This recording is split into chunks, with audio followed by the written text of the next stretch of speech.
There is a tomb outside a small village called Bethany, carved into the side of a hill, sealed with a stone heavy enough that it takes more than one man to move it. The air around it smells like spices, not the good kind, the kind people use when a body has been inside for 4 days, and the family wants the smell of decay covered, not removed. A crowd has gathered. Some of them are professional mourners paid to wail. Some of them are real. And standing apart from all of them is a man you have heard called a healer, a teacher, a worker of miracles that have made entire towns empty their streets just to watch him walk by. His name is Jesus of Nazareth, and his shoulders are shaking. Here is something you might not expect. A tear is one of the smallest things the human body produces. A few microliters of water, salt, and protein, nothing more. And yet there is exactly one tear in the entire New Testament that translators have argued over for 2,000 years, because the word used for it does not mean what most English Bibles tell you it means. We will get to that word. But not yet. This is not a story about a miracle. This is not a story about resurrection power, even though resurrection is coming. This is not a story about a man who never lost a battle with grief. This is a story about every time the God of the universe stood in front of something broken and could not stop himself from crying. You probably know how this story ends. The dead man gets up. The crowd gasps. The headline writes itself. But you would be wrong to skip ahead, because the part everyone skips is the part that matters most. The tears came first. Before the miracle, before the power, before the proof of who he was, there were tears. And the strange part, the part that should stop you in your chair, is that Jesus already knew how this story ended. He had said it out loud to his own disciples days earlier. Lazarus would live. He knew it the way you know the sun will rise tomorrow. And he wept anyway. Not the polite, single tear down the cheek kind of weeping people paint in church windows. Something deeper. Something his own friends standing nearby could see happening in his body before he said a single word. Stay with me, because by the end of this video, you will understand exactly what kind of grief that was, and why it is not the only kind of grief Jesus carried in the final years of his life. 3 days before this moment, 2 sisters in Bethany sent word to Jesus. Their brother Lazarus was sick. Not a passing fever, the kind of sick that makes a household go quiet. They knew Jesus could heal him. They had watched him heal strangers on the side of the road. Surely he would come running for someone he loved. He didn't. He stayed where he was for 2 more days, and by the time he finally arrived in Bethany, Lazarus had already been in the tomb for 4 days. In that culture, 4 days mattered. It was long enough that no one could claim it was a coma, or a deep sleep, or a mistake. 4 days meant the body had already begun to change. 4 days meant there was no ambiguity left. Lazarus was not almost dead. He was dead sealed and grieved. The message that had reached him was simple and urgent. Lord, the one you love is sick. Not our brother, not even his name at first, just a direct appeal to how Jesus felt about him, as if the sisters knew that would move him faster than anything else. When Jesus finally announced he was going to Judea, his own disciples pushed back. The region had grown dangerous for him. Religious leaders there had already tried to stone him not long before. Rabbi, they said, the people there just tried to kill you, and you want to go back? Jesus answered with something about walking while there's still light, about a person who walks at night stumbling because there's no light in them. They didn't fully understand. But one of them, a disciple named Thomas, the same man who would later refuse to believe the resurrection until he could touch the wounds himself, said something almost nobody remembers about him. Let us also go, that we may die with him. Not faith exactly, closer to loyalty without understanding. The kind that follows someone into danger before it follows them into belief. That's the tension sitting underneath everything that happens next. Jesus isn't just walking toward a grieving family. He's walking toward a region that has already tried to kill him once, to grieve a friend he already knows he's about to raise. The danger was real. He went anyway. Martha reached him first. She was the older sister, the practical one, the one who, in another famous story, had once scolded Jesus for letting her do all the cooking, while her sister sat and listened to him talk. This time there was no scolding, just grief, sharpened into something close to an accusation. "Lord, if you had been here," she said, "my brother would not have died." It is a strange thing to watch someone love you and confront you in the same breath. That is what Martha did, and here is what most people miss about her next sentence. She didn't stop at the accusation. She kept going. "But even now I know that whatever you ask, God will give you." Grief and faith sitting in the same chest at the same time, in the same breath. You have probably felt that combination before. The kind of hope that hurts almost as much as despair, because it means you haven't given up yet. Jesus told her plainly that her brother would rise again. Martha, like most people listening to a teacher talk about resurrection, assumed he meant someday, the last day, the general resurrection everyone believed in. She had no framework for what was about to happen in the next few minutes. Then Mary came. Where Martha confronted Mary, collapsed. She fell at his feet, the same feet she had once anointed with expensive oil, the same feet she used to sit beside for hours just to listen to him teach. And she said the exact same sentence her sister had said. "Lord, if you had been here, my brother would not have died." Word for word.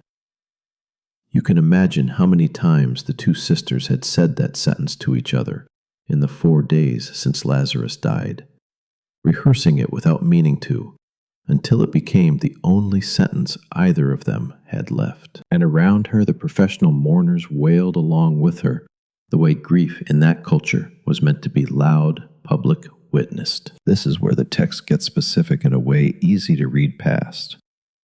It says Jesus saw Mary weeping, and saw the people with her weeping, and something happened inside him.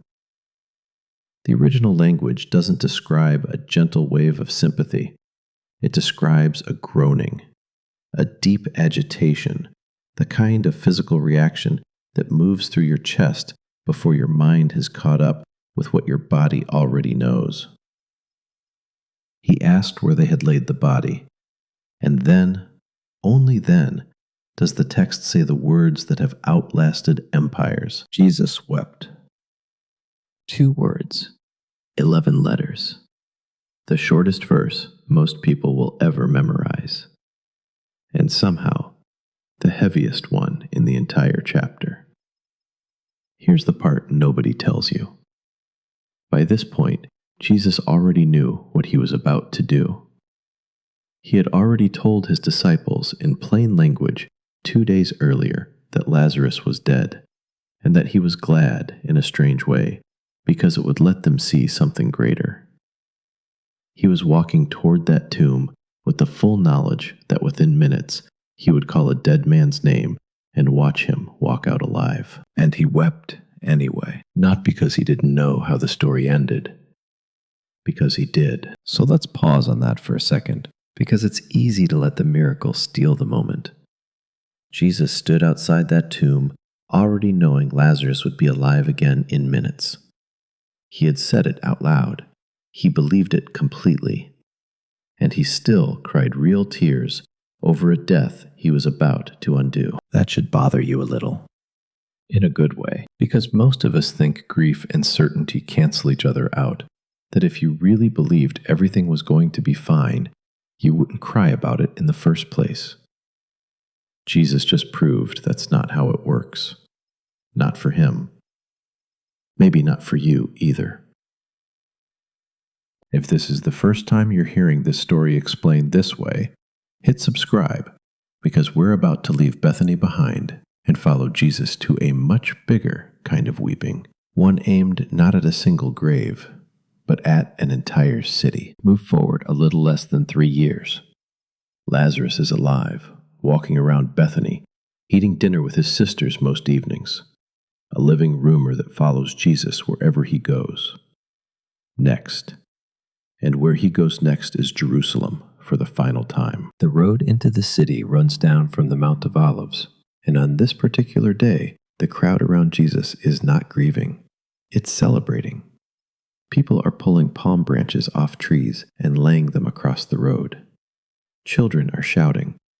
Someone has found a young donkey for him to ride, and the whole procession looks less like a funeral and more like the parade of a king finally coming home to claim his throne. Earlier in this same procession, some of the religious leaders in the crowd had told Jesus to silence the people shouting praise around him. It was drawing too much attention, stirring up too much risk. His answer was strange and almost defiant. I tell you, if they keep quiet, the stones themselves will cry out. A king riding into his capital, surrounded by people shouting his name, telling his critics that creation itself would speak if the people fell silent. And only minutes later, that same king is the one who falls silent, overtaken by grief in front of the very people celebrating him. And then in the middle of all that noise, Jesus stops. He looks out over the city spread below him, the temple gleaming in the afternoon sun, the walls, the rooftops, decades of history packed into one skyline. And he starts to cry. Pay attention to this, because the word used here is not the same word used at Lazarus' tomb. At the tomb, the weeping was quiet, almost contained, the kind of tears that slip down a face without much sound. Here the word is louder, more physical, closer to what you'd call wailing or lament, the kind of grief you'd expect at a funeral, not in the middle of a celebration. Hold that thought, because the difference between those two words matters more than it sounds like it should. If even you had only known on this day what would bring you peace, he says to the city, as if it could hear him. But now it is hidden from your eyes. He goes on describing soldiers surrounding the walls, the city being torn down stone by stone, not one piece left standing on another, because, he says, you did not recognize the time of God's coming to you. This is the strangest kind of grief in the entire story, because it isn't grief over something that has already happened. It's grief over something that hasn't happened yet, something Jesus says could still be avoided, even as he describes it as if it's already certain. Imagine knowing with total clarity the exact shape of a disaster heading toward people you love, and also knowing that telling them won't be enough to stop it. That is the weight sitting on him as he looks down at Jerusalem from the back of a borrowed donkey. And this is where it gets remarkable. About 40 years after this moment, a Jewish historian named Josephus, a man who was actually present in the region during the war that followed, recorded what happened to Jerusalem when Rome finally came to crush a rebellion there. Siege. Starvation severe enough that Josephus described mothers driven to unthinkable acts just to survive. The temple, the same one gleaming in the sun on the day Jesus wept, burned to the ground. Walls torn apart, the city left in a state so devastated that Josephus himself, writing as an eyewitness, struggled to find words heavy enough for what he'd seen. Josephus puts numbers to what happened that most modern readers find hard to hold in their head. Over 1 million people caught inside the siege the city sealed off, until starvation did what armies hadn't finished yet. Roman soldiers building earthen ramps against walls that had stood for generations. The temple itself, the one Jesus could see, gleaming from the Mount of Olives that day, was burned so completely that within decades, people debated exactly where its foundation stones had even stood. This is not a story about a prophecy that happened to come true by coincidence. This is not a story about a tragic coincidence of history. This is not a story about a city that simply had bad luck. This is a story about a king crying real tears over people who were about to reject the only thing that could have saved them, and choosing to grieve them anyway decades before it happened, instead of staying numb to what was coming. There's one more thing worth noticing before we move forward. Jesus wept over Lazarus in private, surrounded by people who loved him. He wept over Jerusalem in public, surrounded by a crowd that was in that very moment cheering his name. Grief and celebration happening in the same body at the same time. Most of us assume those two things cancel each other out, that you can't really be sad in the middle of being celebrated. Jesus just proved otherwise in front of an entire crowd, on a donkey, on his way toward the week that would end with his own death. The personal loss of one friend has now widened into the coming loss of an entire city. And the deepest grief, the one that would bring him to his knees alone in the dark, was still one night away. One night later, Jesus walks with 11 of his closest friends into a grove of olive trees called Gethsemane, just outside the city walls. He knows what's coming, not in the vague way you or I might sense trouble ahead. He knows the exact shape of it. Betrayal by morning, arrest by midnight, a cross by the next afternoon. He has talked about it openly for months, and now the hours have run out. He pulls 3 of them in deeper than the rest: Peter, James, and John. The same 3 who once watched him glow with light on a mountainside, who thought they understood what kind of power walked beside them every day. Now they watch something they don't expect at all. My soul is overwhelmed with sorrow to the point of death, he tells them. Not metaphorically, not as a figure of speech borrowed for effect. The Greek word used here is one that elsewhere in the New Testament describes a sorrow so heavy it presses in from every side, surrounds a person completely, leaves no open space to breathe. He asks the 3 of them to stay awake, to stay close, and then he walks a little further into the dark, alone, and falls on his face on the ground. Now watch what happens next. He doesn't pray once and rise calm. He prays the same desperate request 3 separate times, that there might be another way that the cup in front of him might somehow pass. And 3 separate times he comes back to find the men he asked to stay awake with him asleep instead. Exhausted, human, unable to carry even 1 hour of watching someone they loved suffer. A letter written decades later in the book of Hebrews describes this exact night using a phrase that should stop you cold. Jesus offered up prayers and petitions with loud cries and tears. Not quiet tears, loud ones. The kind that come from somewhere deeper than composure can reach. And this is where the open loop from the very beginning of this video finally closes. Remember the tear we mentioned at the start? The one translators have argued over for 2,000 years? At Lazarus' tomb, the Greek word used for Jesus weeping is dakruo. It's a quiet word, controlled. The kind of weeping that slips down a face without much noise, even while something enormous is happening underneath it. But when Jesus wept over Jerusalem from the back of that donkey, the word changes completely to klaio, loud, audible. The kind of weeping you'd associate with a funeral procession, not a celebration parade. Two different Greek words, two different bodies of grief.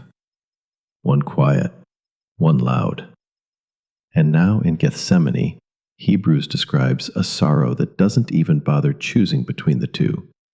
Loud cries and tears together, with no attempt to keep either one contained. But it gets stranger. Jesus never grieved the same way twice. At a tomb, his sorrow was small and personal. One friend, one family, one quiet body of tears. Over a city, it widened into something loud and public. Generations of people about to lose everything. And alone in a garden facing his own death, it became something with no name at all. Just sorrow to the point of death, falling on his face in the dirt, asking 3 times for a way out he already knew would not come. Think about a parent sitting in a hospital waiting room, not pacing, not panicking, sitting still, hands folded, already told by the doctors what's coming next. They are not crying because they don't understand the situation. They are crying because they understand it completely, and there is nothing left to do but stay in the room and wait. That is closer to what was happening in that garden than anything resurrection or miracle can capture. Power was never the problem. Jesus had power enough to call a 4-day dead man out of a tomb by name. What he didn't have in that garden was a way around the suffering itself, only a way through it. And he chose to go through it anyway, not because he didn't feel the weight, because he did all the way down and walked forward regardless. So here's what all 3 of these moments leave you with. First, Jesus cried real physical tears, more than once, in more than one way. Not a single polite tear for the cameras of history. Quiet weeping at a friend's tomb. Loud weeping over a city. A sorrow with no clean name at all, alone in a garden the night before he died. If you've ever been told that strong faith means dry eyes, that's not the example Jesus left behind. Second, his grief never waited for ignorance to make sense. He wept at Lazarus' tomb, already knowing the resurrection was minutes away. He wept over Jerusalem, already knowing exactly which armies were coming and when. Tears and certainty were never opposites for him. You can know exactly how something ends and still feel the full weight of it on the way there. That's not weak faith.